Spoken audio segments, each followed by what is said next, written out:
All right, guys, welcome to a new video on Python. This time we'll be doing an introduction to Python and talking about basic syntax. So, what is Python? Well, Python is a popular programming language. It was created by Guido van Rossum and released in 1991. It's used for web development, server-side, software development, mathematics, and system scripting. So what can Python do? It can be used on a server to create web applications. Can be used alongside software to create workflows. It can connect to database systems, and it can also read and modify files. And there's more. Python can be used to handle big data, perform complex mathematics for rapid prototyping, or production-ready software development. So Python is a really versatile language. But why Python? Python works on different platforms, so it's flexible, like Windows, Mac, Linux, Raspberry Pi, etc. It has a simple syntax similar to the English language, and this syntax allows developers to write programs with less lines than other languages. And Python runs on an interpreter system, meaning that code can be executed as soon as it is written. This means that prototyping can be very quick. Python can be treated in a procedural way, an object-oriented way, or a functional way. And let's compare the syntax to other programming languages. So Python was designed for readability and has some similarities to the English language, as previously mentioned, with influence from mathematics.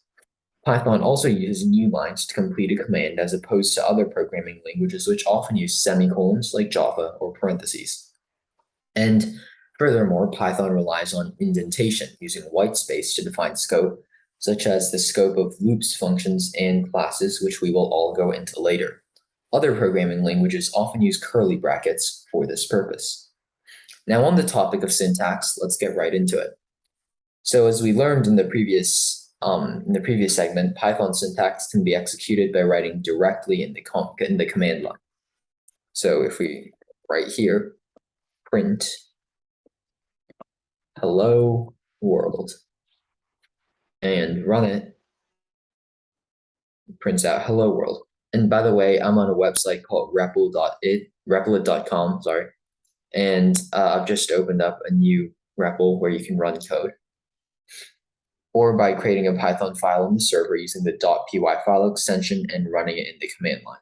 So to execute Python syntax, you can also do C:/users/ whatever your name is, Python myfile.py. And this will run the Python code. So, indentation.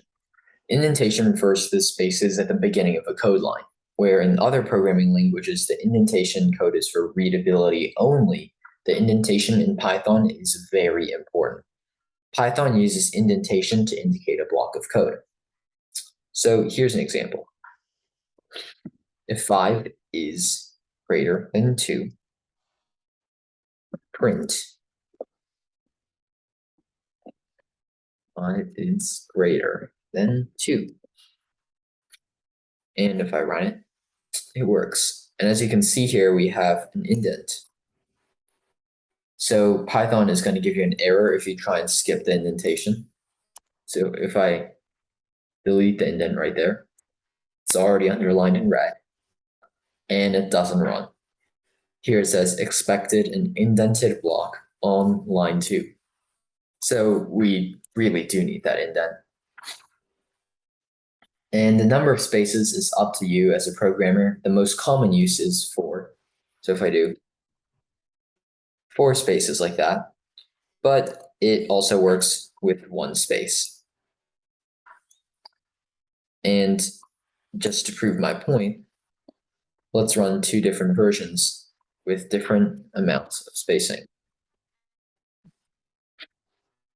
And if I run it, both of them work. Now, yes, in different blocks, a different amount of spaces will work, but what if they're in the same block? So I'm going to delete this if statement, and now we have 2 pieces of code here in the same if statement. And when I try running this, it doesn't work. Line 3, unexpected indent. And as you can see here, it's already underlined in red. So in a block, the spacing has to be uniform. Now let's move on to variables in Python. So let's just create a variable x equals 5 and y equals hello world. And you always use the equal symbol to assign values to variables. But Python has no specific command for declaring a variable. And here, as you can see, it runs, but there's no output since you're not actually printing anything or doing anything with these variables. And then finally, comments. So Python has a commenting capability for the purpose of in-code documentation. Comments always start with a hashtag, and Python will render the rest of the line as a comment. So for example, if I do a hashtag, this is a comment.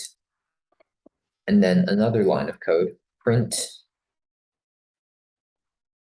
hello world, and I run it. We'll print out hello world, and we'll do nothing with this line. So this comment is just for documentation purposes. Thank you for listening.